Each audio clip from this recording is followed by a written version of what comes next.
Há muitos milênios, um dos orbes da capela, que guarda muitas afinidades com o globo terrestre, atingira a culminância de um dos seus extraordinários ciclos evolutivos.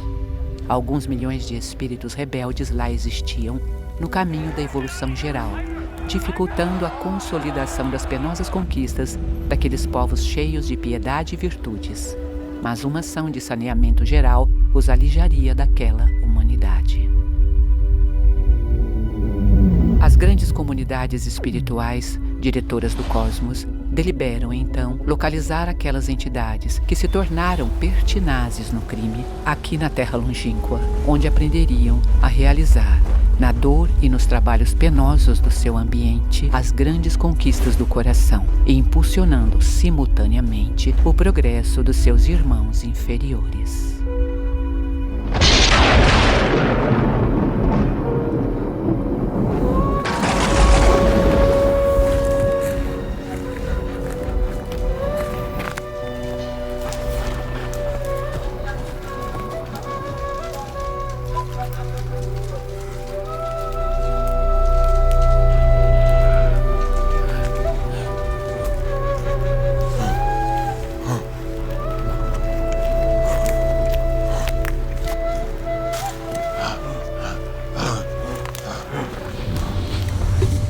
Na casa de meu pai há muitas moradas. Se não fosse assim, eu vô-lo teria dito.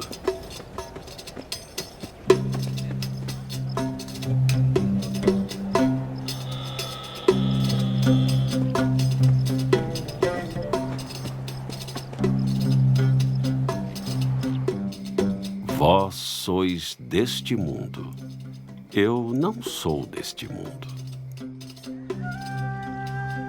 Muitos espíritos superiores vieram da capela para o planeta Terra. O fato de ser evoluído, você sabe que quando a gente reencarna, muita coisa se apaga. Eles saíram de lá e vieram para cá. Vários povos, dos quais um deles os egípcios, outro povo os hebreus, outros os arianos, e se encarnaram aqui em vários lugares do planeta. Então, os egípcios nos legaram realmente muitas informações importantes com relação à imortalidade da alma, porque, na verdade, as pirâmides são grandes símbolos da certeza de algo do outro lado. E foi na alta classe egípcia que o profeta Moisés foi educado. E deu a Moisés no monte Sinai as 2 tábuas do testemunho, tábuas de pedra, escritas pelo dedo de Deus. Não matarás.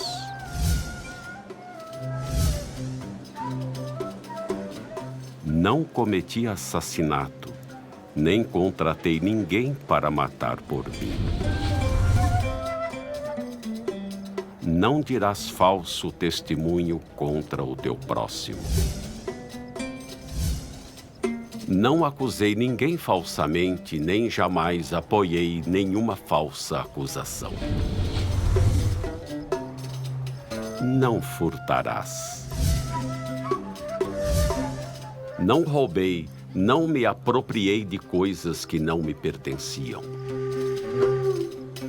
Moisés teve uma escola, na verdade, egípcia. Ele filtrou tudo que ele conhecia dos sumérios, dos assírios, dos babilônios e dos próprios egípcios. Eu não digo que ele tenha simplificado o livro dos mortos, mas tenha tirado a essência. Eu acho que Moisés fez uma avaliação de tudo aquilo e retirou dali os 10 mandamentos. Deus grafou em letras de fogo nas tábuas da lei os 10 mandamentos. Através de quem? Através, nós poderíamos dizer assim, de uma chama chamada Moisés.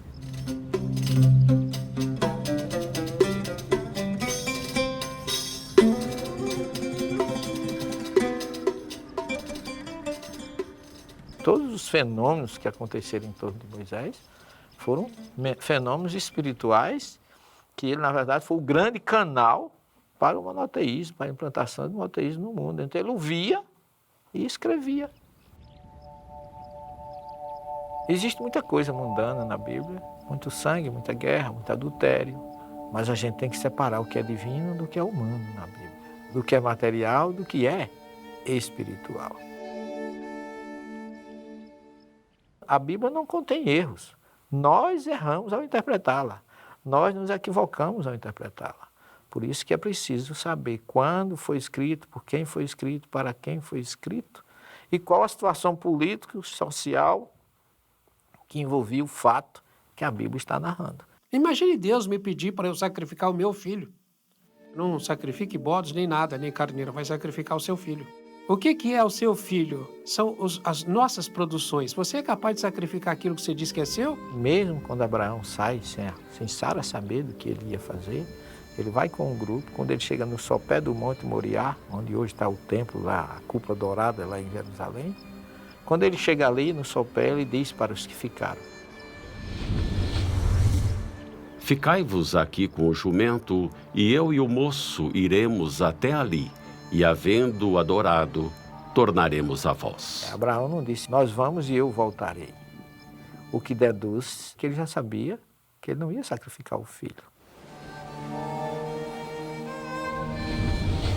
Elias se chegou a todo o povo e disse: Até quando vacilareis entre dois pensamentos? Se o Senhor é Deus, segue-o, e se é Baal, segue-o. O rei achava que o Deus verdadeiro é o Deus Baal e mandou os seus súditos para o Monte Carmelo. E Elias fez um desafio, que eles se colocassem no novilho e orassem ao Deus dele para mandar um fogo para assar aquele novilho. E diz a história que os sacerdotes começaram a orar e não conseguiram nada.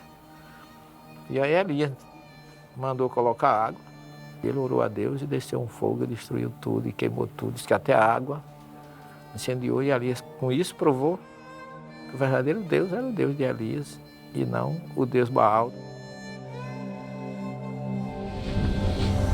Elias já veio, e não o conheceram, mas fizeram-lhe tudo o que quiseram. Então entenderam os discípulos que se referia João o Batista. No Monte Carmelo, ele mandou degolar os 400 sacerdotes. O Elias semeou na carne. Matou, foi morto. De Elias voltou como a reencarnação de João Batista. Ninguém foge às consequências dos seus atos. O João Batista, quando estava lá no Jordão batizando e apareceu muitos daqueles lá, será que alguns daqueles não eram sacerdotes de Baal reencarnados?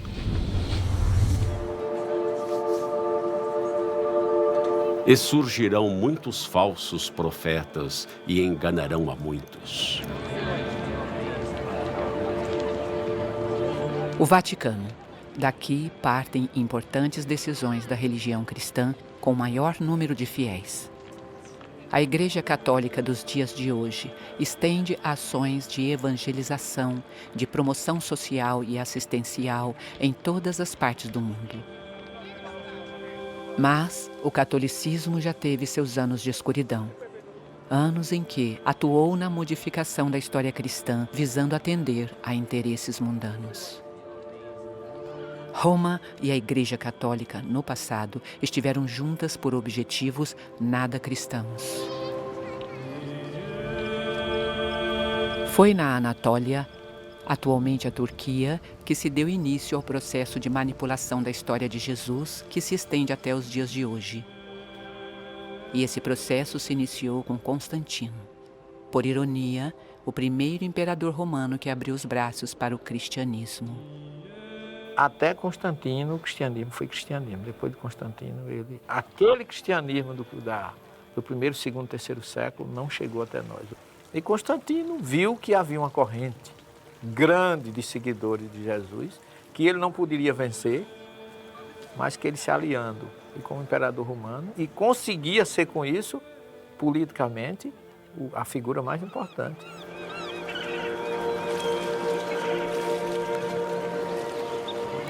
Nesse lugar, às margens do lago de Niceia, estão as muralhas que pertenceram ao Império Romano. Foi a partir daqui que Constantino, no ano de 325, chefiou o primeiro concílio, chamado Concílio de Niceia, que a história cristã começou a ser mudada e destruída.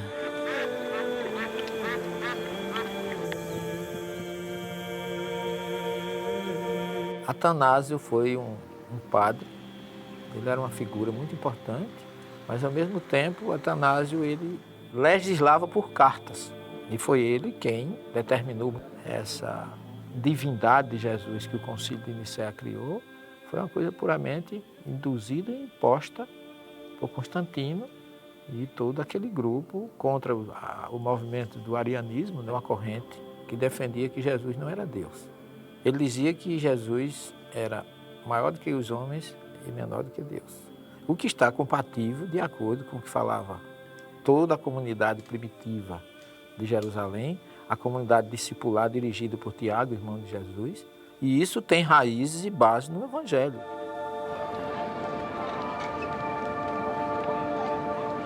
Quando a igreja fechou questão com a doutrina de Atanásio, havia um problema. Deus teria nascido do sexo.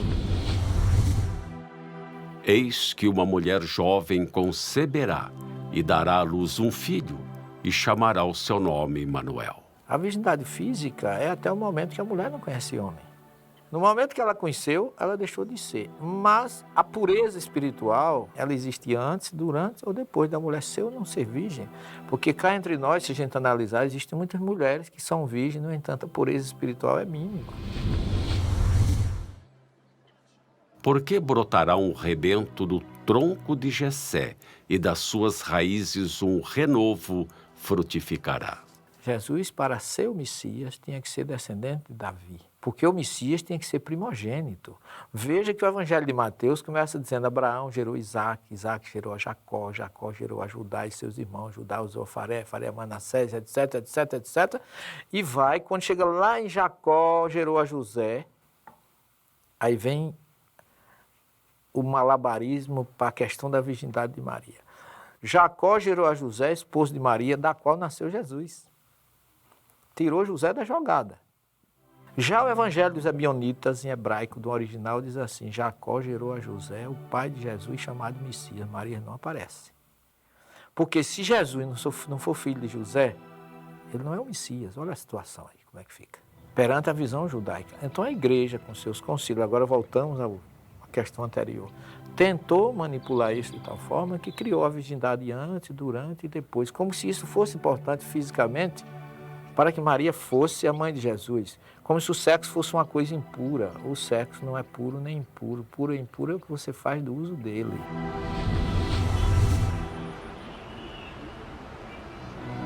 O acharam no templo assentado no meio dos doutores, ouvindo-os e interrogando-os.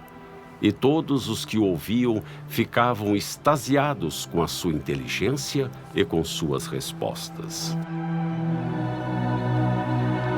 Situado na margem noroeste do Mar Morto, encontra-se o sítio arqueológico de Qumran, onde foram descobertos em 1947 os manuscritos do Mar Morto. Um conjunto de papiros que são, de longe, a versão mais antiga e preservada do texto bíblico.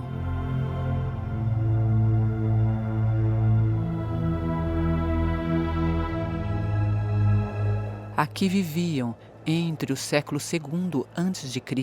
e o primeiro século da era cristã, os essênios, uma seita judaica que havia se afastado dos grandes centros da época de Jesus. Viviam uma vida quase monástica. O jejum, as rezas e a realização de rituais de purificação faziam parte dessa sociedade. Eles observavam rigorosamente os mandamentos de Moisés e obedeciam a uma estrita regra de disciplina codificada em manuscritos que regulavam todos os detalhes da vida diária. Alguns historiadores acreditam que João Batista era essênio. Existe até quem defenda que Jesus teria passado sua juventude aqui. com relação ao período de 12 a 30 anos de Jesus. Esse período chamado vida oculta. Em torno disso existem muitas teorias. Que Jesus foi viver na Índia, que depois que Jesus discutiu com os doutores, ficou muito pretendido por ter sido um fenômeno. Eu vejo muita coerência entre a filosofia dos essênios e o que Jesus defendia. É tanto que existe um grande pergaminho que foi achado, que é a luta entre os filhos da treva contra os filhos da luz, que os essênios se intitulavam Filhos da Luz. E Jesus utilizou algumas vezes a frase, eu sou a luz do mundo. Os manuscritos do Mar Morto, localizados nessas montanhas, não são os únicos textos judaico-cristãos que sobreviveram intactos ao longo dos séculos. O Evangelho de Tomé é um deles e foi encontrado em 1945 no Egito. Trata-se de um evangelho apócrifo que não é aceito pela Igreja como outros. É como se a espiritualidade tivesse preservado na Judéia a primeira aliança e no Egito a segunda. Um só Senhor, uma só fé, um só batismo. O dogma é algo que não se discute. É ponto passivo, vem de cima para baixo, me desculpa a expressão, é imposto e você não pode contestar. Que aquilo que era dogma no passado não é hoje. Aquilo que no passado era objeto de asserção rigorosa, vai mudando. Muitas religiões criaram dogmas em torno de Jesus.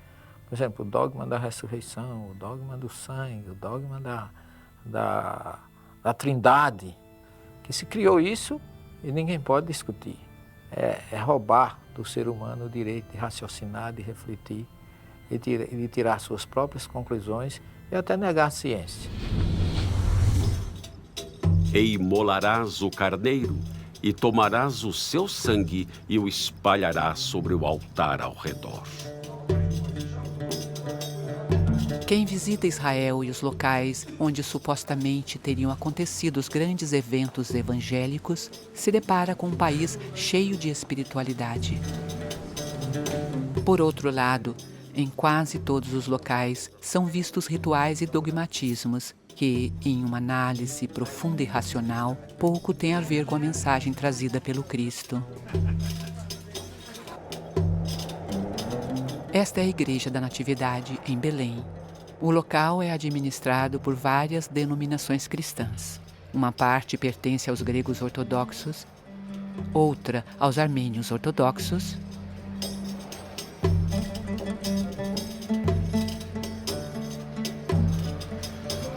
e outra aos católicos apostólicos romanos. Abaixo da igreja está o local onde acreditam que teria nascido Jesus, a manjedoura. É um ambiente cheio de ritualismo. Na parte que pertence aos gregos ortodoxos, os católicos apostólicos romanos não podem rezar missa e vice-versa. Detalhe, um local fica a menos de 2 metros de distância do outro. И прият жену свою, и не знаешь и я, донде же роди сына своего первенца, и нарече имя ему. A limpeza, então, é quase uma missa. O ambiente só pode ser limpo quando os membros das outras denominações estiverem presentes. E ainda assim, cada um limpa um pouco o mesmo lugar.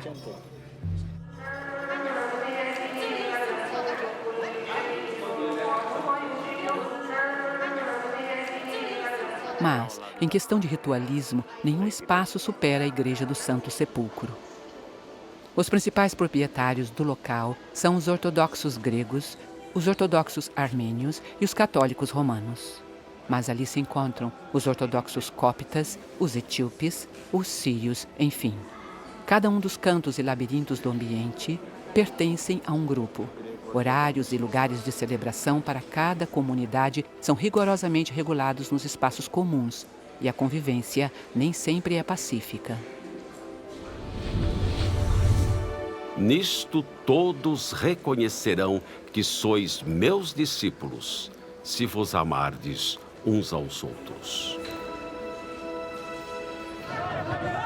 Em novembro de 2008, gregos ortodoxos e armênios ortodoxos deram um verdadeiro espetáculo de artes marciais no local, a ponto da polícia israelense ter que intervir.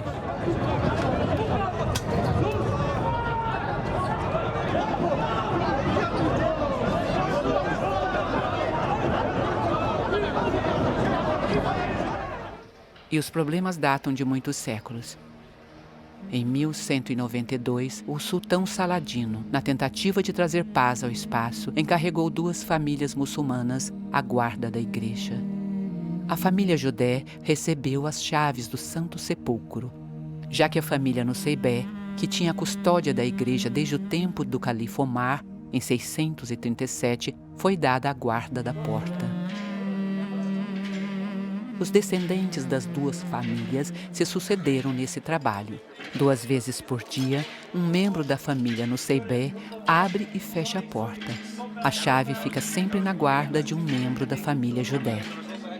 Alguns cristãos permanecem no interior da igreja, ficam trancados durante toda a noite, sem qualquer possibilidade de acesso ao exterior, até que na manhã seguinte, as 2 famílias muçulmanas abram a igreja. Isso tudo para impedir que um grupo cristão invada o espaço que pertence a outro. Quando orares, não sejas como os bajuladores, pois se comprazem em orar em pé nas sinagogas e às esquinas das ruas, para serem vistos pelos homens.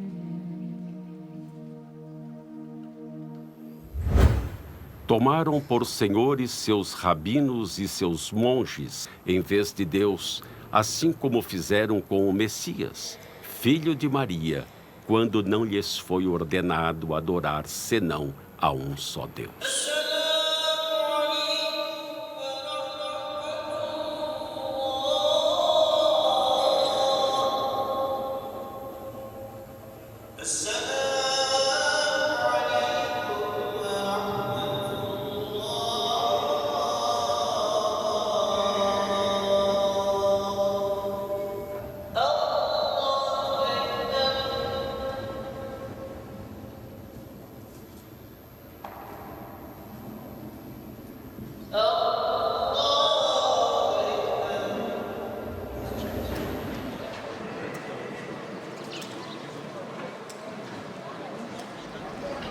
Jesus, em várias ocasiões, deu exemplos de que o verdadeiro ritual de adoração a Deus parte do interior da alma humana.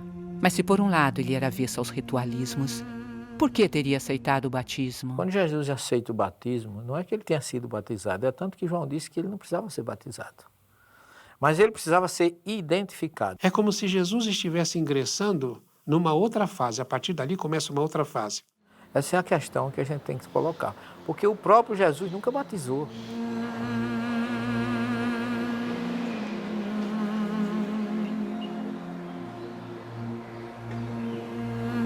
Se, em alguns casos, pode-se dizer que o batismo é separatista, pois batizados em uma religião não podem, por exemplo, se casar com os de outra religião, é no Rio Jordão, local onde Jesus teria sido batizado, que temos uma demonstração de como a separação ainda reina naquela região.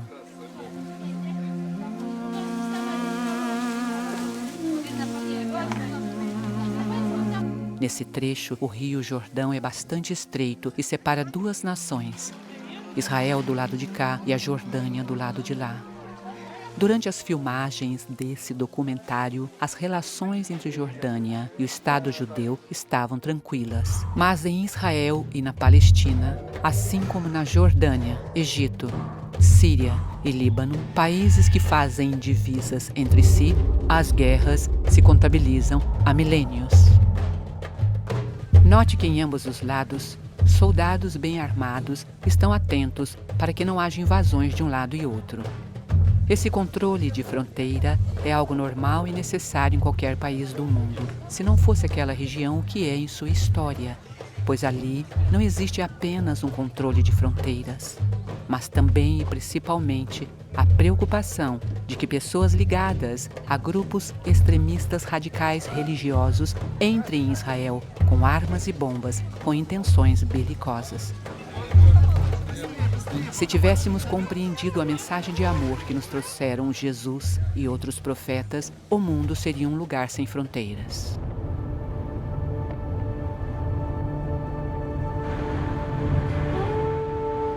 Em Jericó, região sob a administração palestina, encontramos o Monte da Provação. Lugar que coincide com os relatos evangélicos que citam a quarentena que Jesus teria passado ali, sendo provado por Satanás. No monte, você tem uma visão fantástica de tudo que pode existir no planeta Terra. Porque você avista a cidade de Jericó, você avista oásis, você avista o deserto, as montanhas e o Mar Morto. Então você tem um panorama de tudo que existe no planeta. Resumidamente, está ali. Então o que é que acontece? Jesus, olhando aquela paisagem, com o poder que ele tinha, e sendo ele quem era, se ele quisesse, ele seria possuidor de todos os reinos do mundo, porque estava simbolizado na visão que ele estava tendo. Jesus não foi tentado, ele foi provado. Ele passou por uma... Que provação? Não através de uma figura criada pelo homem, chamada de Satanás. Porque Satã, em hebraico, significa opositor. Não é um ser. É uma ideia contrária a algo que tem que acontecer. E isso é bem visto lá em Cesareia de Filipe, quando Jesus disse que precisava ir para Jerusalém e ser entregue na mão do sacerdote, sofrer e ser crucificado. E Pedro disse que não ia deixar que isso acontecesse. E Jesus disse: Afasta-te de mim, Satanás, porque não compreendes as coisas que são de Deus, mas as que são dos homens. Não que Jesus estivesse chamando Pedro de Satanás, mas que Pedro estava com ideia contrária àquilo que tinha que acontecer. Afasta-te de mim, ideia contrária. Eu não vim para isso. Meu reino não é deste mundo. Então eu não posso aceitar isso. Agora veja bem, colocar que isso foi Satanás que ofereceu a Jesus é uma incoerência muito grande. Quer dizer, eu respeito quem pensa assim, mas eu não entendo, por uma coisa muito simples. Se Satanás existisse, ele seria a pessoa menos qualificada para se aproximar de Jesus. Onde tem luz não pode ter trevas. E muito menos oferecer alguma coisa a Jesus que ele não tinha. Porque se Jesus era o Filho de Deus, então por herança ele tinha direito a todos os reinos do mundo. Então não precisa Satanás lhe oferecer absolutamente nada. Então Jesus começa a pensar aquilo ali, refletir sobre o que ele poderia optar de aceitar ou não aceitar. Então não é o monte da tentação, é o monte da meditação, é o monte da provação. A origem de Satanás é uma figura folclórica dos persas. Satanás representa o deus do mal. Os persas trouxeram o zoroastrismo. E o zoroastrismo é uma religião que é baseada no dualismo, o Deus do bem e o Deus do mal. Em tudo que se faz na vida, há uma opção. E Jesus deixou ali, para nós, a lição de que a gente deve optar pelo espiritual.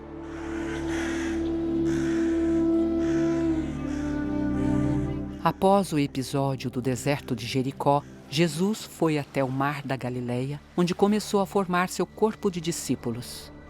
Os primeiros foram Simão, mais tarde chamado de Pedro, e André.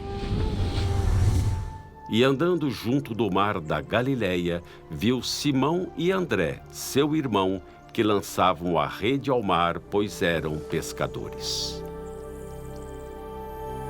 Outros 2 pescadores foram recrutados por Jesus, os irmãos Tiago e João.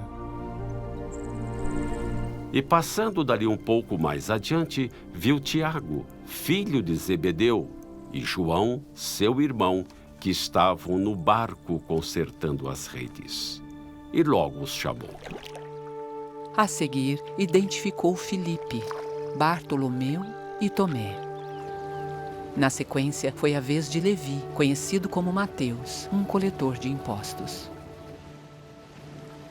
E depois disto, saiu e viu um publicano, chamado Levi, assentado na recebedoria e disse-lhe: segue-me.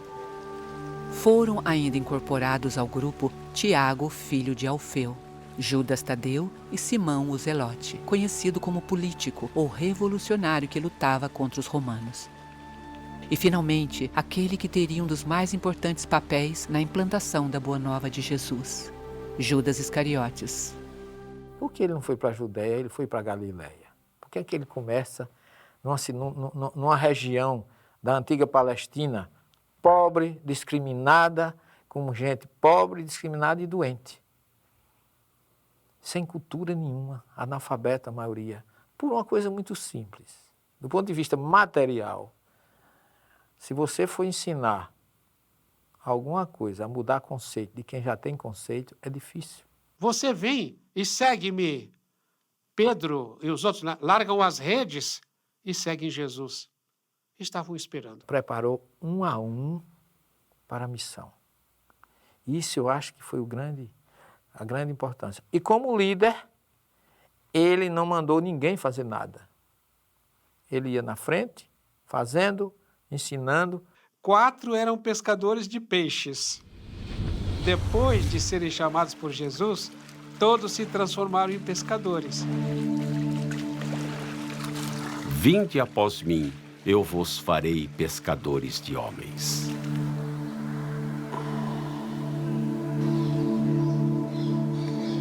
Os arqueólogos acreditam que estas são as ruínas de uma casa que foi construída no local em que residira o apóstolo Pedro. E deixando Nazaré, foi habitar em Cafarnaum, cidade marítima, nos confins de Zebulon e Naftali. As escavações que ocorrem aqui acontecem desde 1968 e revelaram a vila que remonta ao século I a.C., uma igreja cristã octogonal do século V depois de Cristo e uma casa do século IV depois de Cristo, que os arqueólogos acreditam ter sido construída no local da casa do apóstolo Pedro. A Galileia, além de ter sido escolhida por Jesus como a sociedade em que ele passaria boa parte de seu messianato, foi também onde se deu o primeiro de seus milagres, o chamado Milagre das Bodas de Caná. A festa de núpcias era tão importante naquela época que você podia até deixar de ir à sinagoga, fazer a sua oração para ir a uma festa de casamento. Então Jesus não só mostra solidariedade com a necessidade do outro, força na transformação e solidariedade com dois espíritos, duas pessoas, dois seres que se unem para constituir uma família. Enchei de água essas talhas, e encheram-nos até em cima. E disse-lhes, tirai agora e levai ao mestre-sala. E levaram. Uma das explicações lógicas ao suposto milagre é que os tonéis, durante o armazenamento e transporte, criaram um forte mosto no fundo dos vasos. Uma vez adicionada água aos recipientes, bastava que os agitasse. O mosto se misturaria à água, resultando em um vinho leve. Você sabe que quimicamente se transforma uma substância em outra, numa reação química naturalmente. Os laboratórios produzem suco de morango sem ser morango, mas tem gosto de morango. E eu posso perguntar a você, será que Jesus transformou água em vinho ou ele colocou gosto de vinho na água?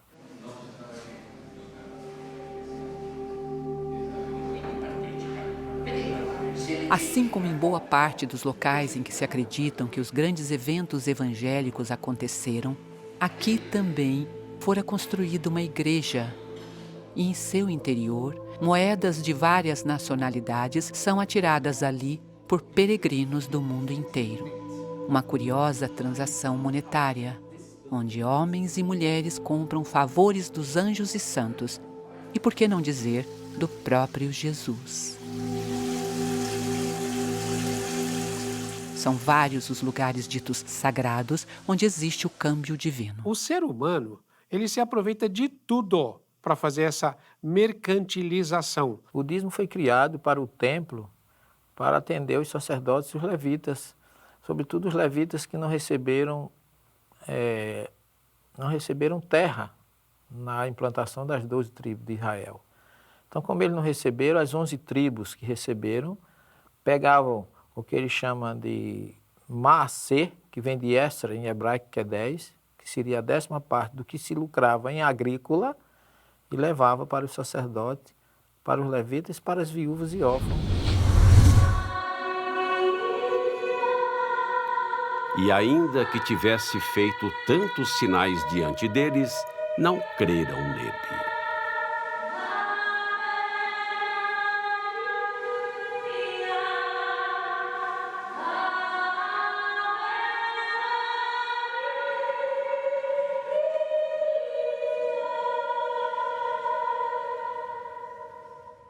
Ao lado da igreja de Santa Ana, cuja extraordinária acústica acabamos de ouvir, existia o tanque de Betesda, local onde Jesus protagonizara um importante feito. Havia aqui um reservatório de água, lugar de peregrinação para doentes que se reuniam ao seu redor, aguardando que as águas consideradas milagrosas se agitassem. A agitação seria provocada por um anjo e o primeiro doente que entrasse no tanque ficaria curado. Jesus encontrou aqui um homem que era paralítico há 38 anos. Este disse que nunca conseguia ser o primeiro a entrar no tanque, pois sua paralisia não permitia. E Jesus então disse: "Levanta, toma teu leito e anda." E aquele homem foi e anunciou aos judeus que Jesus era o que o curara. E por esta causa os judeus perseguiram a Jesus, porque fazia estas coisas no sábado. O radicalismo e a ortodoxia religiosa é quase sempre razão suficiente para a discórdia. Tomemos, por exemplo, o próprio Shabá, o sábado. Trata-se de um dia sagrado aqui e, como tal, o comércio não funciona. O transporte público quase não existe e até recentemente, aqueles que se arriscavam a viajar, uma proibição da Torá, eram apedrejados nas autoestradas por judeus ortodoxos. Estudiosos judeus, assim como os de outras religiões, ao longo da história, muitas vezes ficaram presos à letra. Se nós formos levar em consideração a letra, Jesus expulsou os vendilhões do templo a chicotadas. E como é que pode um espírito tão manso, tão pacífico, que falava dos brandos, dos pacíficos, estar empunhando um chicote e fazendo isto? A Bíblia não é um livro, é uma biblioteca. Cada livro desse teve um autor, que escreveu com um objetivo, em determinada época, compatível com costume, história, situações geográfica, política e social daquele momento. O porco, porque tem unhas fendidas, e a fenda de suas unhas se divide em duas, mas não rumina. Este vos será imundo. Das suas carnes não comereis. No deserto não tem água e porco só se cria com água. A questão da toxina, da questão de saúde, também é um fator que não pode ser esquecido, porque o porco também é transmissor de determinadas verminoses. Daí porque a ovelha, o cabrito pode se criar no deserto, o porco jamais. Ao invés de você falar, como disse o Cristo, vigiai e orai sem cessar, você diz, olha, tira um dia da semana para você vigiar e orar sem cessar. Pelo menos um dia. Então vem a briga, né? É o sábado, outro diz não, é a sexta, outro diz não, é o domingo. Na verdade te digo, aquele que não nascer de novo não pode ver o reino de Deus. Como pode um homem nascer sendo velho? Pode, porventura, tornar a entrar no ventre de sua mãe e nascer? Na verdade te digo, aquele que não nascer da água e do Espírito não pode entrar no reino de Deus.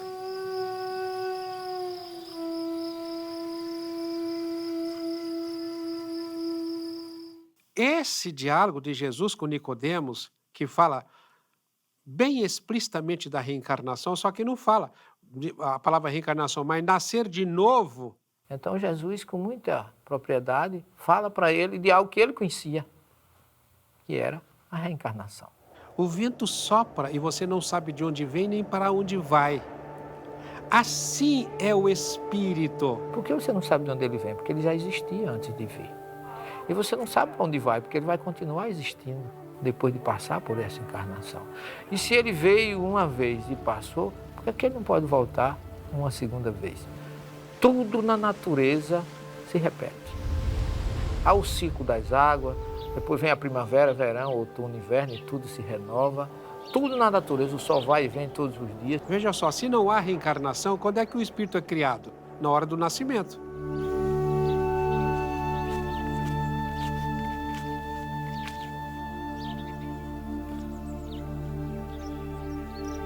E se o teu olho te escandalizar, arranca-o e atira-o para longe de ti. Melhor te é entrar na vida com um só olho, do que tendo 2 olhos seres lançado no fogo do inferno.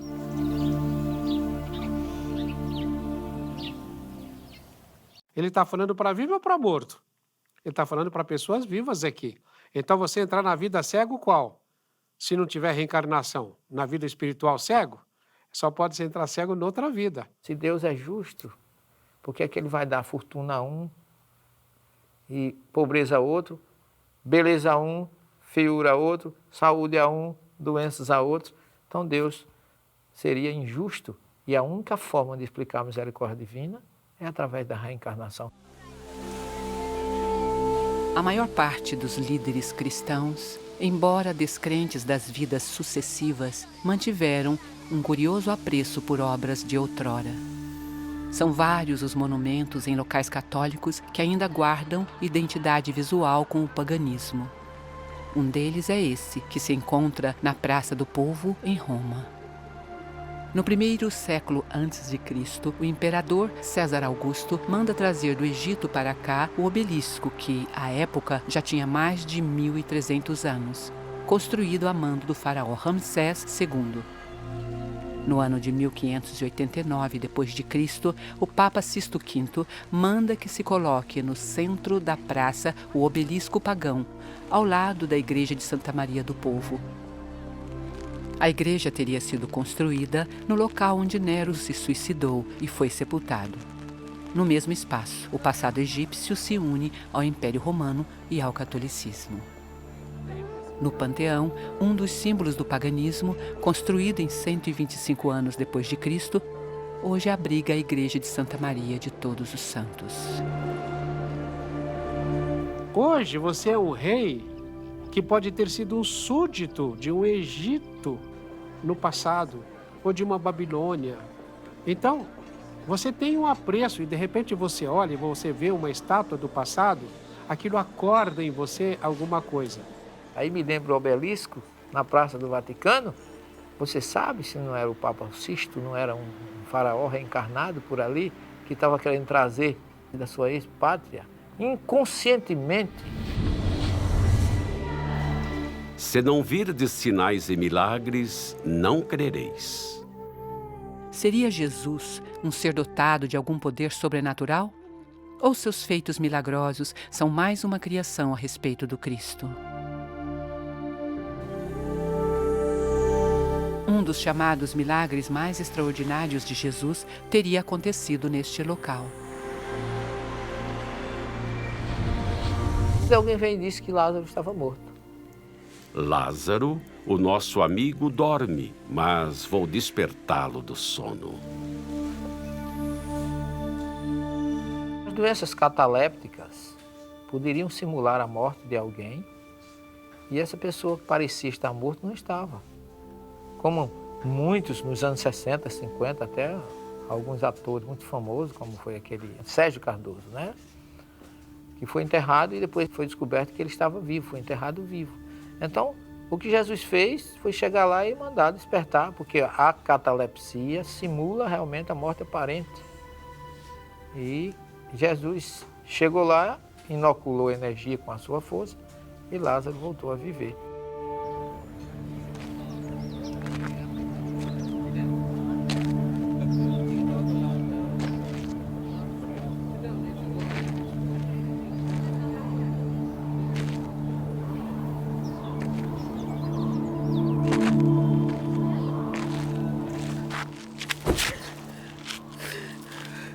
Mestre, esta mulher foi apanhada no próprio ato adulterando.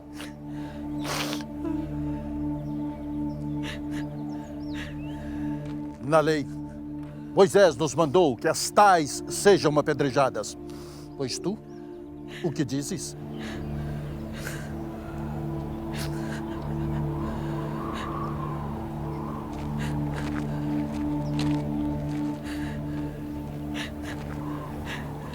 Aquele de entre vós que está sem erro, que seja o primeiro que atire pedra contra ela.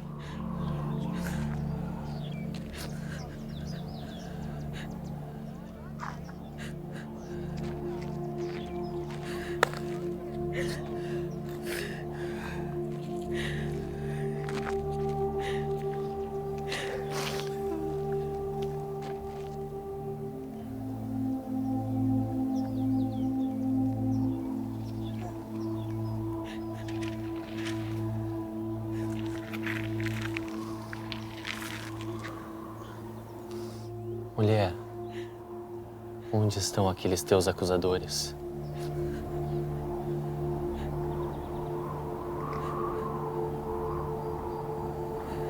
Ninguém te condenou? Ninguém, Senhor. Nem eu te condeno. Vai-te e não erres mais.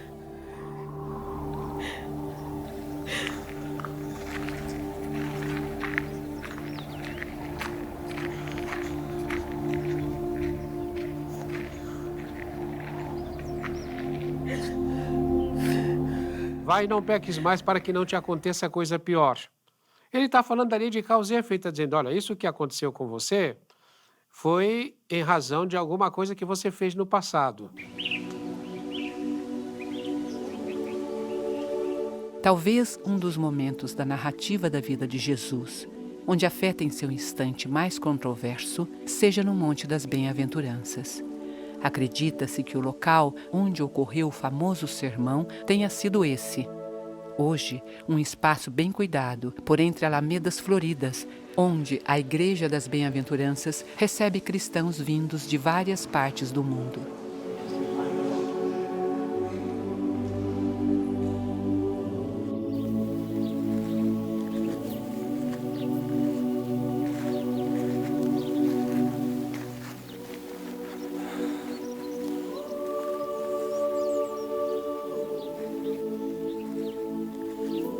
Avante! Enfrente os humilhados de espírito, porque deles é o reino dos céus. A bem-aventurança é uma conquista que você só vai ter no mundo espiritual. Agostinho falava disso. Você não é essa carapaça que está envergando, não é esse corpo físico, não é o detentor do título de doutor, ou seja lá o que for, não é nem o detentor de uma identidade sexual essa ou aquela. Você é um ser eterno e está na matéria para se sobrepor à matéria. Jesus chega, tem assistindo, esperando por ele, enlutados, órfãos, viúvas, famílias que tinham os pais escravizados pela injustiça romana. Não desistam os puros de coração, porque eles verão a Deus.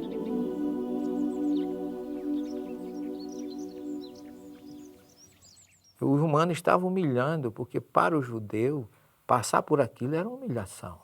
Mas Jesus quer dizer para ele, se existe um reino romano que humilha, existe um reino espiritual libertador. Os puros de coração serão capazes de olhar e falar, nossa, porque será que a pessoa passou por esta prova?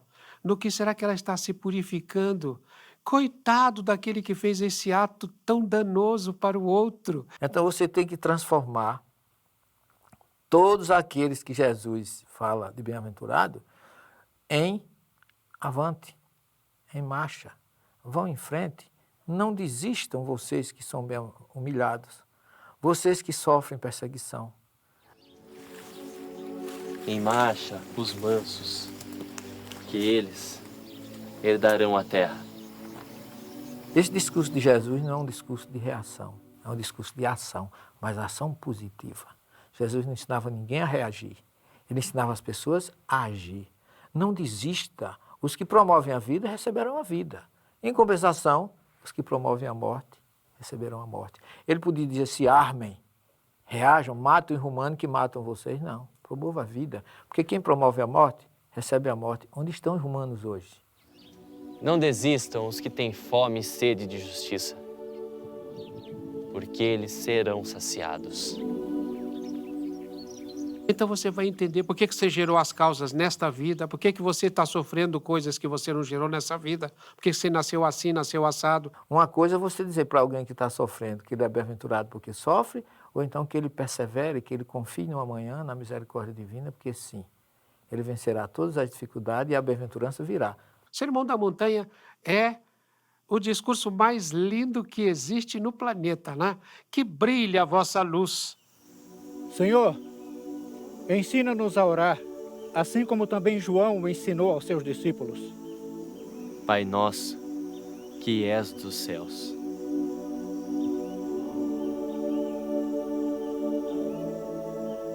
Porque que estás dos céus seria restrito no lugar geográfico. E Deus não está no céu nem na terra, está em todas as partes. Santo é o teu nome. Santo é ou será o teu nome, e não santificado seja o vosso nome, como se a gente estivesse permitindo que Deus fosse santo. Ele já é com a nossa permissão ou sem a nossa permissão. Venha o teu reino. Venha o teu reino indistintamente para os animais, para os vegetais, para a natureza como um todo, e não só para nós. Tua vontade se fará, na terra, como também nos céus. Permite que Deus faça a vontade dele, é uma incoerência. Tua vontade se fará, e não seja feita.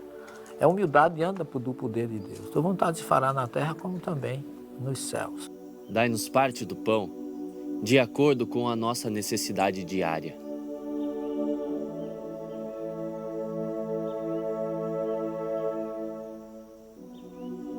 E não o pão nosso de todos os dias me dá hoje, não. Porque Jesus não podia pedir a comida do mês todo para um dia só, quando ele ensinou que a gente não deve se preocupar com o dia de amanhã no mesmo sermão, porque cada dia tem o seu quinô. Perdoa os nossos erros.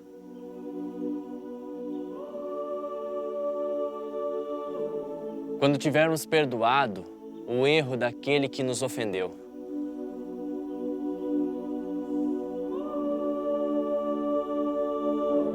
O meu perdão está condicionado que eu já tenha dado. Eu não posso pedir perdão se eu não perdoo ninguém. Quando você vê pessoas que dizem, faz 20 anos que isso aconteceu e quando eu me lembro ainda sinto um mal-estar, a vontade de se vingar ou de desejar. Quando você perdoa alguém, você tira um problema da sua mente. Você passa a ser feliz. Não nos deixeis entregues à provação, pois assim nos resgatas do mal. E não nos deixes entregues à provação. Então, por isso que ele diz, porque assim nos resgatas do mal, se a gente tiver em sintonia com Deus no momento da dificuldade. Então, essa oração ensinada no Monte das Oliveiras, que está lá em aproximadamente 106 placas hoje, 106 idiomas, é uma das orações mais belas que Jesus ensinou ali, na chamada Igreja do Pai Nosso.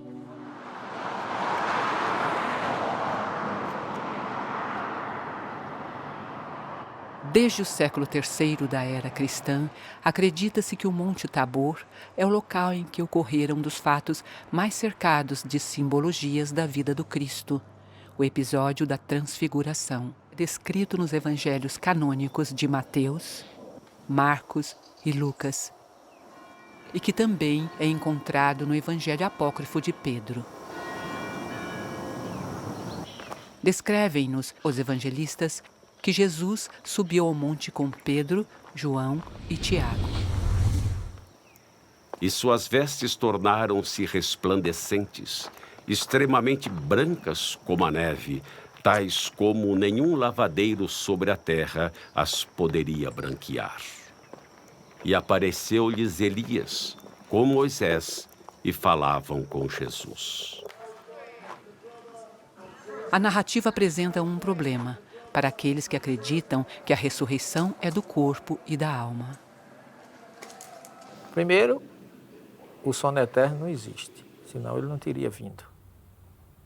Temos um problema aí também, porque Paulo diz que carne e sangue não é do reino dos céus. A carne e o sangue não entram no mundo espiritual. Se Elias entrou, foi o Espírito. E temos outro.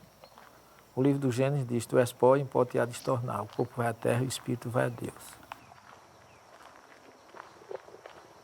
Eu considero a transfiguração o maior recado de Jesus sobre a comunicabilidade entre os dois planos. É outra coisa que Moisés, se tinha proibido, veio revogar. Que na verdade ele não proibiu, ele regulamentou, o que é diferente. Elias virá primeiro e todas as coisas restaurará. Nós estamos em pleno Monte Tabor. E aqui Jesus fala que certamente Elias terá de vir para restaurar todas as coisas, antes de dizer que ele veio como João Batista. Ainda falta se realizar alguma coisa. Naquele momento que Jesus disse para os discípulos que Elias há de vir restaurar todas as coisas. Para nós espíritas fica bem claro. Jesus se refere à terceira revelação. Quem foi que veio restaurar todas as coisas?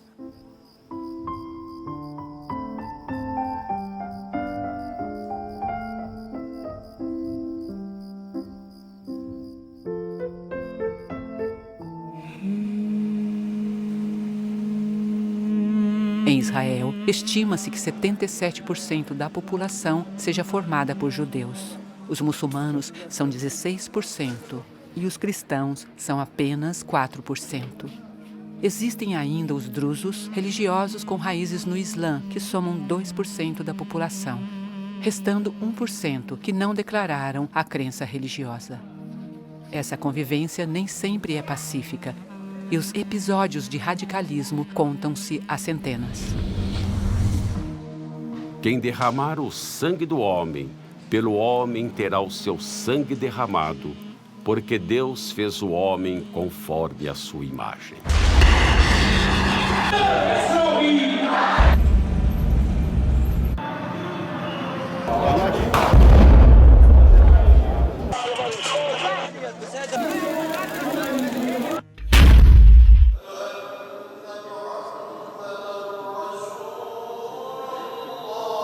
A oração chorosa que ecoa por toda Jerusalém poderia reverenciar as lágrimas que escorreram após tanto ódio ao longo dos milênios. A imponente abóbada dourada da esplanada das mesquitas está em um dos lugares mais importantes para os muçulmanos e para os judeus. Para o judaísmo, é o local de quase sacrifício de Isaac. Para os muçulmanos, lá poderia ter sido sacrificado Ismael. O espaço foi eleito pelo rei Davi para construir um santuário que albergasse o objeto mais sagrado do judaísmo, a Arca da Aliança, onde teriam sido guardadas as tábuas da lei mosaica. O primeiro templo foi construído por ordem do rei Salomão no século XI a.C. Já em 587 a.C., Nabucodonosor II mandou destruir o templo, dando início ao exílio judaico na Babilônia. O exílio se estenderia até mais ou menos o ano de 539 a.C., quando o povo judeu pôde retornar a Jerusalém e reconstruir aquele que seria chamado como o Segundo Templo.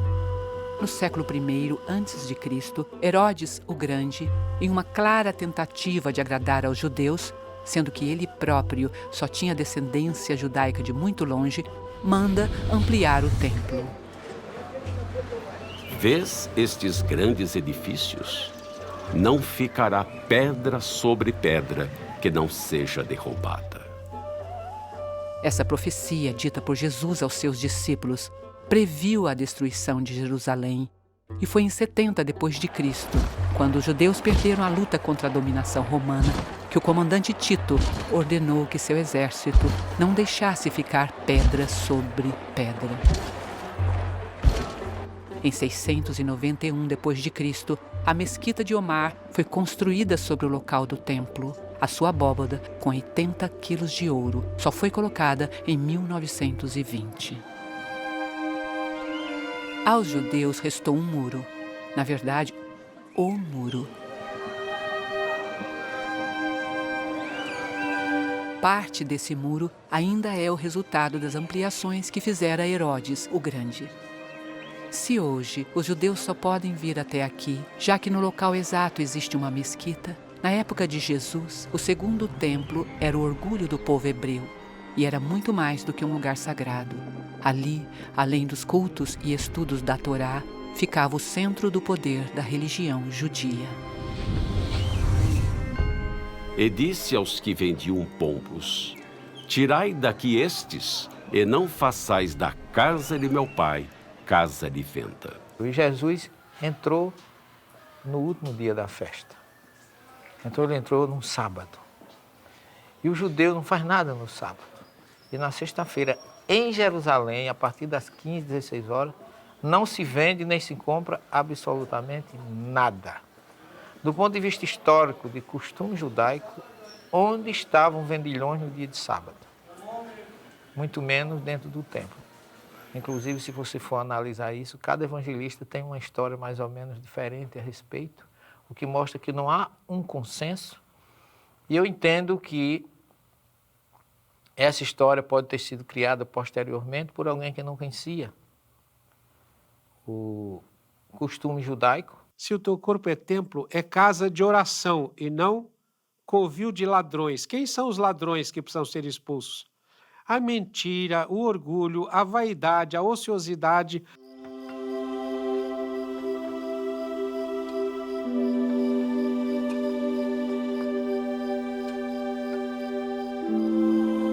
Esse é o local em que acredita-se que teria acontecido a última ceia, descrita pelos 4 evangelistas canônicos.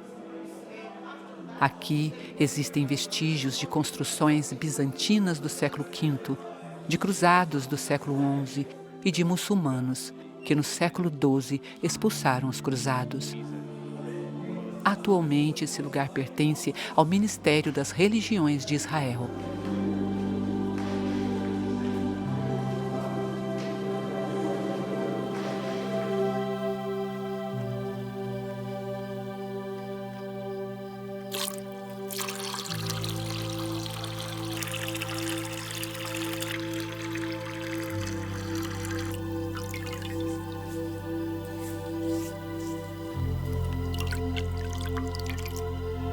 Aquilo ficasse como um sinal para que aquele que quiser ser o maior seja o servidor de todos. Vem a prece, o que há de mais belo na Santa Ceia é a prece quando ele fala, né?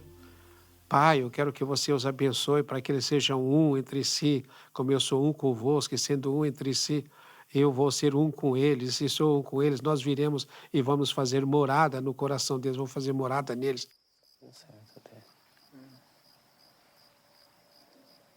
Na verdade vos digo, um de vós me há de entregar.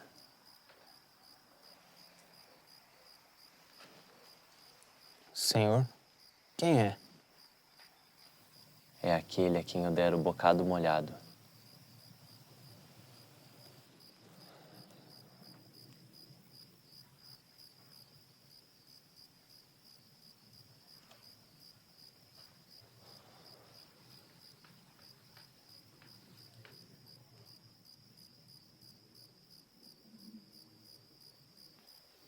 O que fazes, faze-o depressa.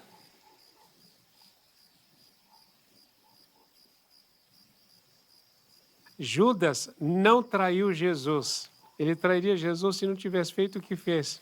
Essa visão do judeu ainda hoje é que o Messias seria um guerreiro e que libertaria o povo de Israel em qualquer situação de opressão. E Roma oprimia. Então ele via naquele momento que ele entregando Jesus, as pessoas iriam se revoltar e haver uma grande revolução e Israel se libertaria. Mas aí, o que acontece? O Cristo mostra para ele que o reino não é deste mundo. Quando ele vai perante Pilatos, ele tinha que fazer, tinha que ser ele, foi escolhido por Jesus para isso. Porque nós nos esquecemos que o projeto era de Jesus e não de Judas. E se aquilo não acontecesse, não teria acontecido a identificação de Jesus como Messias. Foi por ele ter feito o que fez que nós recebemos todo o ensinamento do Cristo.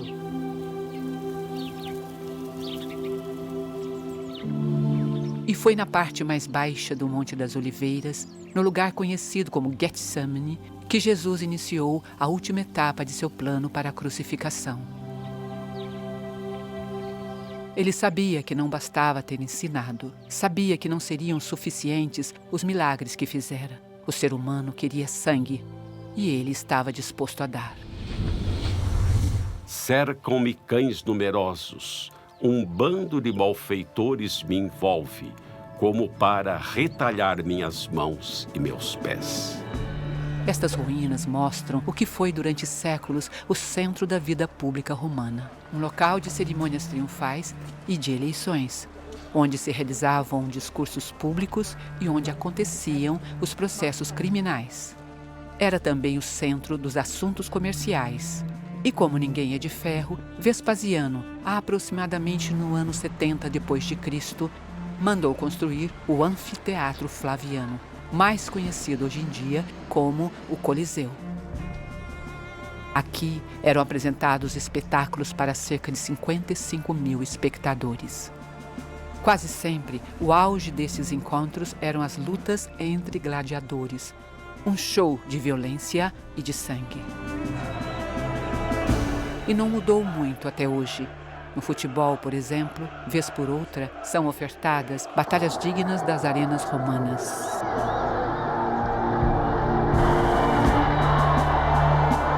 Charles Miller, a violência ainda teve sequência. E o que dizer do maior espetáculo de lutas da atualidade?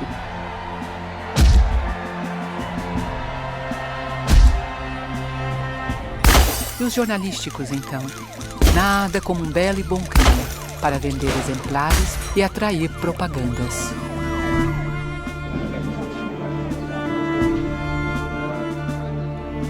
Na época de Cristo, não poderia ser diferente. E nesse espetáculo, ao que tudo indica, foi o próprio Jesus que apontou o polegar para baixo em uma grande ação de marketing.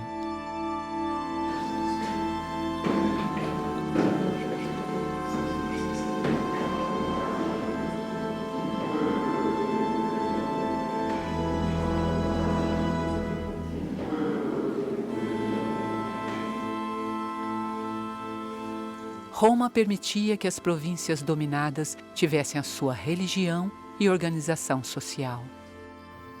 Pilatos era o representante do império naquela região e tinha a obrigação de manter tudo dentro de uma certa paz. Jerusalém estava comemorando a Páscoa judaica. Nessa ocasião, a população saltava de 50 mil para 3 milhões. Jesus entra acompanhado por uma multidão, montado em um jumento, nesta porta em que as Escrituras diziam que entraria o Messias libertador. E a glória do Senhor entrou na casa pelo caminho da porta, cuja face está para o lado do Oriente. Mas Jesus, ele representava mais uma oposição ao romano do que mesmo aos judeus. No século XII, para impedir a entrada do Messias anunciado, Saladino mandou que se fechasse o portão. E anos mais tarde, muçulmanos fizeram do lado de fora um cemitério, pois as Escrituras proíbem que um sacerdote judeu ande em cima do terreno onde esteja enterrado um morto. Porém, Jesus, o Messias predito nas Escrituras, já havia entrado. E quando o fez, deixou Pilatos em uma complicada situação. E este lavou suas mãos para evitar uma agitação popular.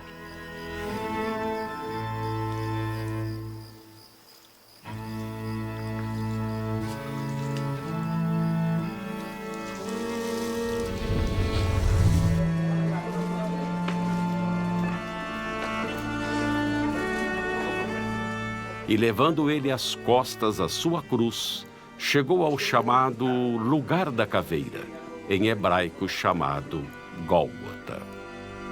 Nessas paradas, né, quando caía, ele está dizendo assim para a gente: olha, você também pode cair algumas vezes, mas levanta, tá? Porque cada qual levará sua própria carga. Simão, ele seguia Jesus. E quando ele soube que Jesus foi preso e que estava naquela situação, ele foi acompanhar Jesus na Via Dolorosa. Quando Jesus cai, o Simão vai e não pega a cruz. Ele pega um braço da cruz e Jesus no outro braço. E os dois vão andando e carregando a cruz. Mais um grande ensinamento de Jesus para cada um de nós que devemos compartilhar e suavizar a dor alheia. Deram-lhe a beber vinagre misturado com fel, mas ele, provando-o, não quis beber. E ele recusa.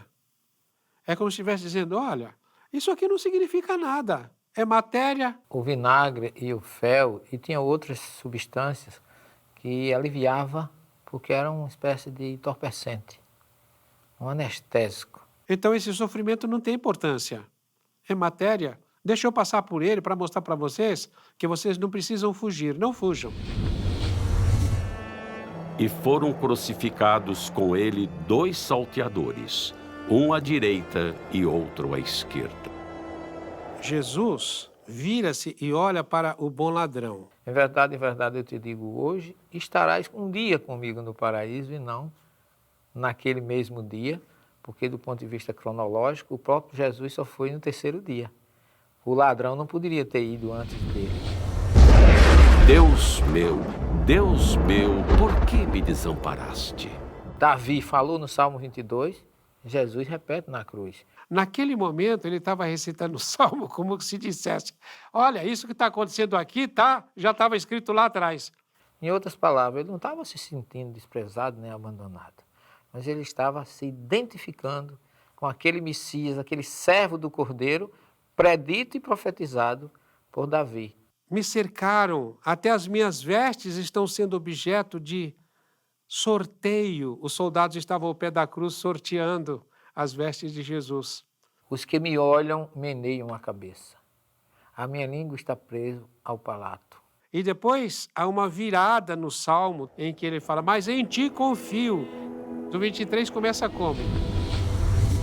O Senhor é o meu pastor e não me faltará. Concordo que foi uma forma de chamar atenção para todos. Inclusive, você observe que ele morreu fisicamente, mas se imortalizou espiritualmente.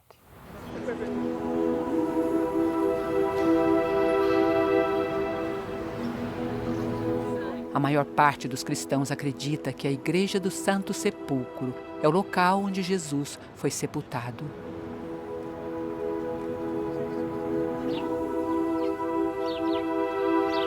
Já para cristãos ingleses, este é o lugar.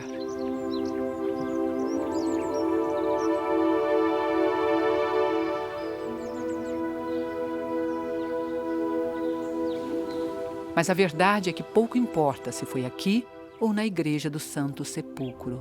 O que é unânime é que o corpo sumiu. Vamos ao terreno das possibilidades. Possibilidade 1. Jesus ressuscitou. Perguntaram a Paulo, como é que ocorre a ressurreição dos mortos? Qual é o corpo que volta? Por que a pergunta qual é o corpo que volta? Porque todos conheciam a reencarnação. E como a gente tem mais de um corpo, múltiplas existências, qual é o que vai vir na ressurreição? E Paulo dá uma resposta muito interessante. Há corpos celestes e corpos terrestres, mas um é a glória dos celestes e outro a dos terrestres. O que é visto de Jesus é o corpo espiritual, como explicou Paulo, e para nós espírito é o perispírito, que é visto na ressurreição. Isso não diminui de forma nenhuma o valor de Jesus, a mensagem de Jesus, a informação de Jesus. O que a gente não pode acreditar é no irracional, as reações químicas não se revertem. Possibilidade 2. Conforme descrito na narrativa evangélica, os judeus procuraram Pilatos solicitando autorização de enviarem guardas para fazer a segurança do túmulo. Defendiam que os apóstolos poderiam sumir com o corpo, transformando Jesus em um enviado ressuscitado. José de Arimateia, que era parente de Jesus, parente muito próximo. Tinha importância que ele era, pertenceu ao Sinédrio, ele conseguiu de Pilatos, pela questão política, uma autorização para ele retirar o corpo de Jesus da tumba.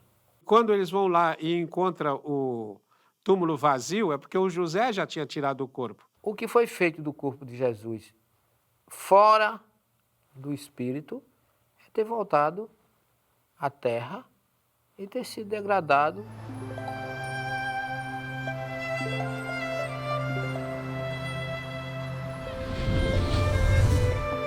Estando com eles à mesa, tomando pão, abriram-se-lhes então os olhos e o conheceram, e ele desapareceu-lhes. Estas são as ruínas de igrejas bizantinas e cruzadas. Aqui é a antiga Emaús, onde, segundo a tradição, Jesus teria se reunido após a crucificação com 2 de seus discípulos, que só o reconheceram quando ele partiu o pão, tal qual fizera na última ceia. Jesus apareceu durante 40 dias, várias vezes. Aparece lá mais uma outra vez e fala com o Pedro: Pedro, tu me amas, tá? Essa parte é muito linda, né? Os 40 dias que sucederam à morte de Jesus foi um desastre para os discípulos. Porque perderam seu líder, toda a autoridade, imagine, sentiram-se acéfalos, ovelhas desgarradas. E o que é que acontece? Jesus começou a aparecer para reanimá-los, para despertá-los. Vai para 2 na estrada de Emaús, vai a Madalena e sai dizendo: eu não morri. Por que ele fala 3 vezes: Pedro, tu me amas?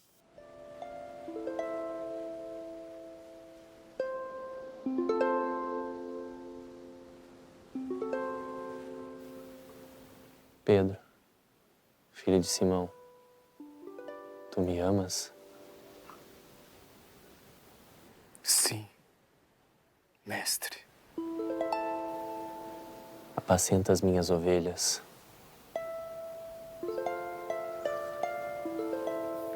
Tu me amas, Pedro?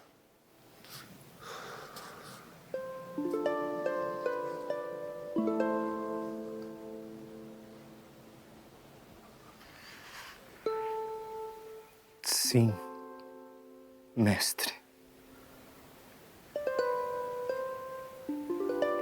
Apacenta as minhas ovelhas, Pedro, filho de Simão. Tu me amas?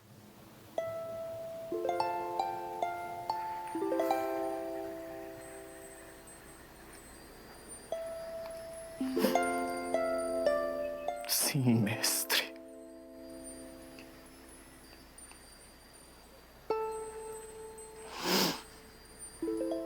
Tu sabes que eu te amo.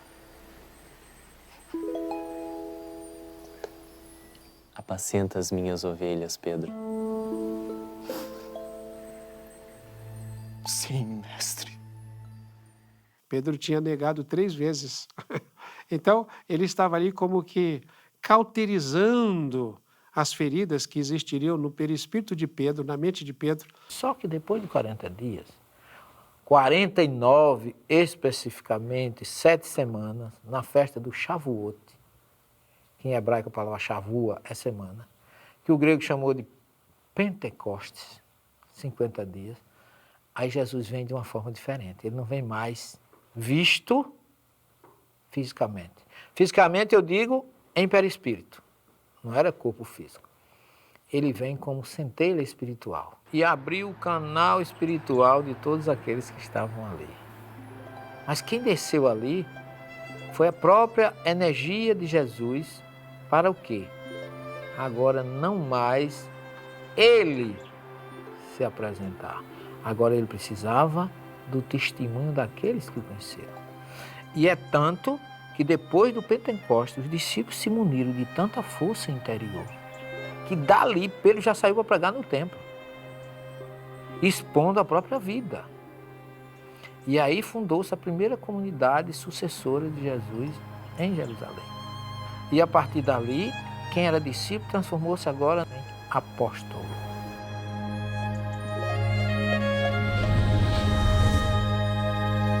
Ide por todo o mundo, pregai o evangelho a toda criatura. Após a partida física de Jesus, os apóstolos continuaram pregando e curando, tendo sido por várias vezes presos e torturados. Batizaram-se com o próprio sangue, como Jesus havia previsto. O único apóstolo que não teve uma morte violenta foi João. E mesmo diante de tanta crueldade, os primeiros cristãos deram continuidade na transmissão da Boa Nova e o cristianismo foi crescendo. Aliás, a propagação cristã para longe das fronteiras de Jerusalém e da Galileia deve muito ao Sinédrio e a Roma. Afinal, foi graças à perseguição destes que os discípulos deixaram Israel e a Palestina, levando em sua bagagem a Boa Nova de Jesus. Um dos países que recebeu estes primeiros cristãos foi a Anatólia, a Turquia dos dias de hoje. Um país que tem, atualmente, cerca de 95% da população de religião muçulmana. Por estas paragens, o Sermão da Montanha ecoou no coração de milhares de cristãos dos primeiros séculos. Os teatros romanos presenciaram as lâminas dos gladiadores, retalhando os corpos de homens e mulheres que seguiam os novos ensinamentos. Alguns relatos citam os episódios das feras que devoravam a gente que seguia o Nazareno. Um povo capaz de orar enquanto estava no auge de seu próprio suplício.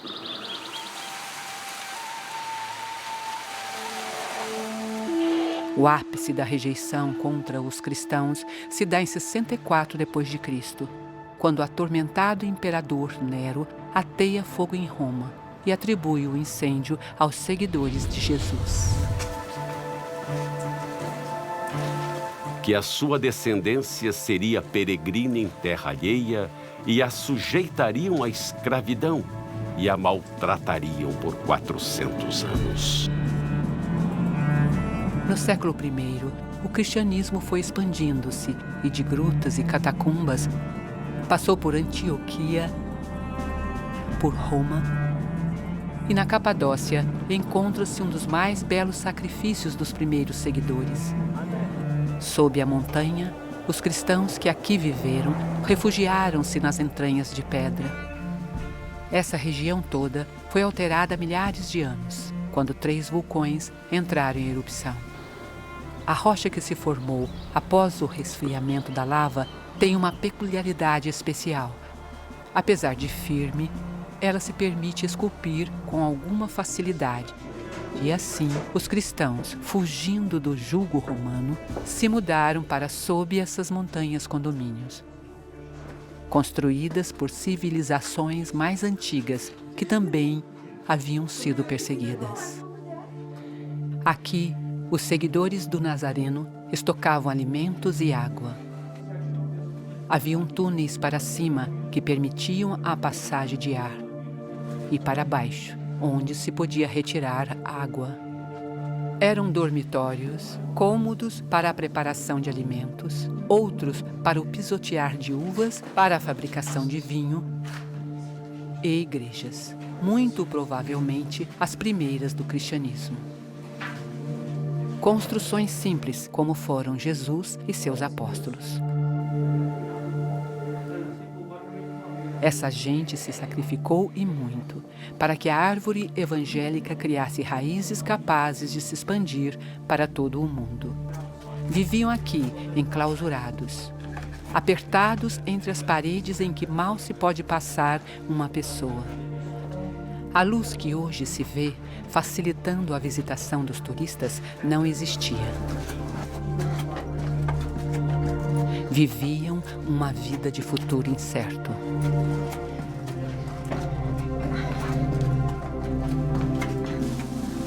Mesmo assim, eles não desistiram de sua fé. E, embora vivendo sob a escuridão das catacumbas, acenderam com seus corações uma luz que jamais se apagou. Uma luz de simplicidade e humildade aprendida diretamente dos primeiros discípulos, na sua maioria simples pescadores. Além da Capadócia, o cristianismo primitivo deixou marcas em várias cidades da Turquia.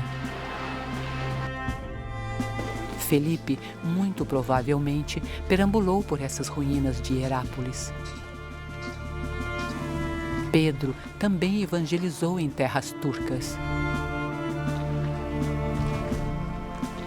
E em Éfeso, Paulo pregava nas ágoras, centros comerciais onde se reuniam os habitantes para a compra de especiarias e objetos em ouro da deusa Ártemis.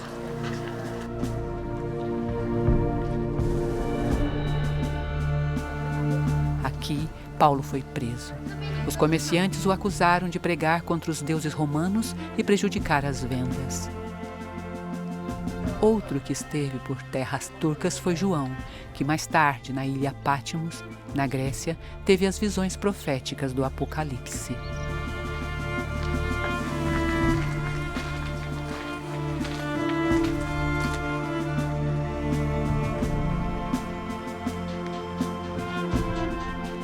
A história do Apocalipse foi trazida por causa de um momento em que Roma cada vez mais oprimia, destruía qualquer um seguidor de Jesus.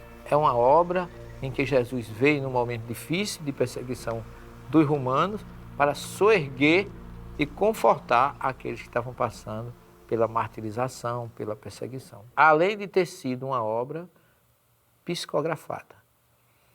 A obra tem uma mediunidade, vários tipos de mediunidade, porque no primeiro capítulo João diz assim: Eu sou o Alfa e o Ômega, o primeiro e o derradeiro. E o que vês, escreve-o num livro e envia-os às 7 comunidades que estão na Ásia. Entre os sítios arqueológicos da Turquia, um dos que mais emocionam é o da Casa de Maria, especialmente pela história da descoberta do local.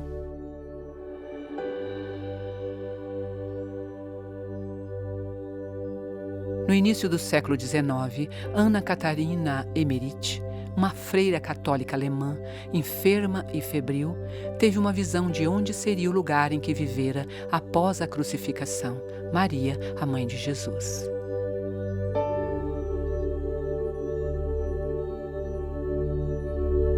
No relato, além de descrever o ambiente, a freira falava das características da casa. Suas visões foram escritas e publicadas pelo romancista alemão Clemens Brentano.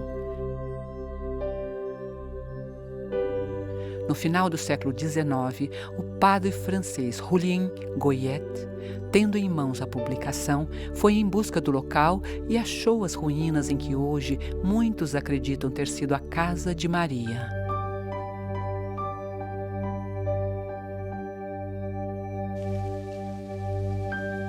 Defende-se que a casa é exatamente igual às descrições feitas pela freira. O que se encontra abaixo da linha vermelha são os resquícios originais da construção, desenterrados pela equipe que localizou os escombros. Já a parte de cima é uma restauração. Cristãos e muçulmanos reverenciam esse local como sendo aquele em que vivera seus últimos anos Maria, mãe de Jesus. A Igreja Católica Romana acredita que Maria permaneceu em Jerusalém. Porém, os livros de Atos e o Apocalipse deixam claro que João veio para a Turquia após a crucificação de Jesus. E o Evangelho de João cita ainda que o apóstolo foi eleito por Jesus como filho de Maria. Disse a sua mãe: Mulher, eis aí o teu filho. Depois disse ao discípulo: Eis aí tua mãe. E desde aquela hora o discípulo a recebeu em sua casa. O que mais impressiona naquela que poderia ter sido um dia a casa da genitora de Cristo é a singeleza e a simplicidade do local. Singeleza que foi uma constante na vida de Jesus, um homem que escolhera viver na humilde Galileia, mas que, por outro lado, às vezes, apresentava uma comunicação de difícil compreensão até para os doutores da Judéia. Aquele Consolador, o Espírito da Verdade, que o Pai enviará em meu nome, esse vos ensinará todas as coisas e vos fará lembrar de tudo quanto vos tenho dito. Mensagens que passaram a ser explicadas a partir do século XIX, quando um educador francês, pedagogo respeitado pela corte e intelectualidade europeia, resolveu estudar os encontros das mesas girantes. Hippolyte Léon Denisard Rivaio foi informado que um fenômeno curioso estava se demonstrando na alta classe francesa. Pessoas se reuniam e faziam perguntas às mesas, e estas respondiam, elevando-se ao ar de forma extraordinária e batendo ao chão. Uma batida para um sim e 2 batidas para um não.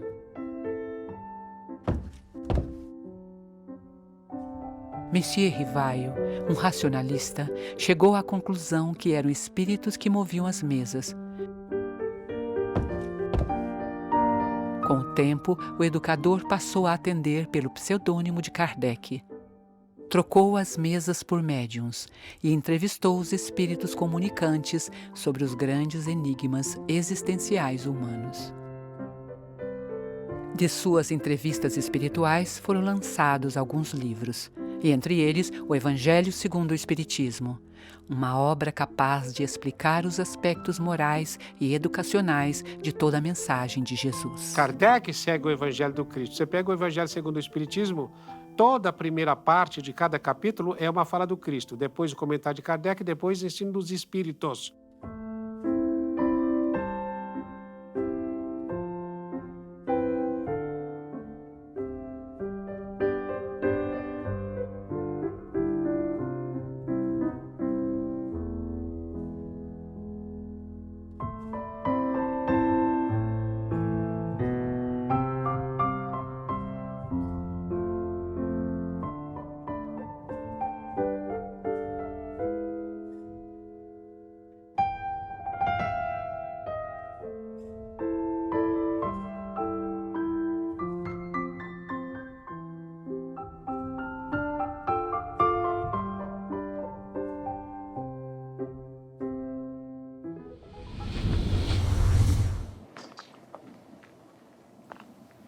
Entre ti não se achará quem consulte a um espírito adivinhador, nem mágico, nem quem consulte os mortos. Engana-se quem diz que a Bíblia proíbe a comunicabilidade entre os 2 planos. Por quê? Porque Jesus mostrou isso no Monte Tabor, recebendo Moisés e Elias. O Espiritismo não é uma religião constituída com sacerdote, com hierarquia, com rituais, com dogmas. Não é. Mas a sua parte moral pode unir todas as crenças do mundo. Meu espírito derramarei sobre toda a carne, e os vossos filhos e as vossas filhas profetizarão. Os vossos jovens terão visões. Nenhum livro do Novo Testamento é tão mediúnico quanto o livro de Atos dos Apóstolos. Apenas nós não paramos e muitas vezes nem estudamos a história dos fenômenos que envolveu tudo aquilo, cura, visões. Paulo foi despertado por Jesus através de visão e ouvindo vozes, mostrando que ele era um grande médium.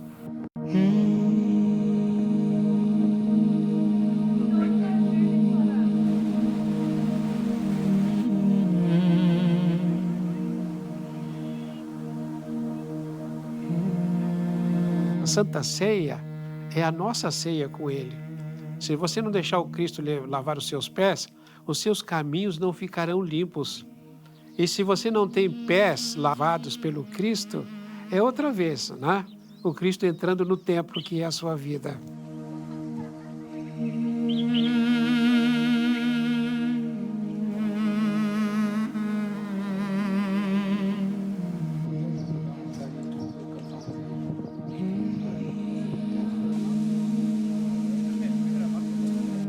Eu sei que as religiões são diferentes, Mas todas as religiões buscam um ser superior.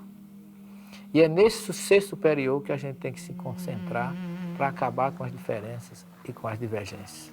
Então, acho que está no momento de que todos nós, independente de religião, darmos as mãos e ouvir o clamor de Jesus, dizendo a todos nós, Shalom, paz.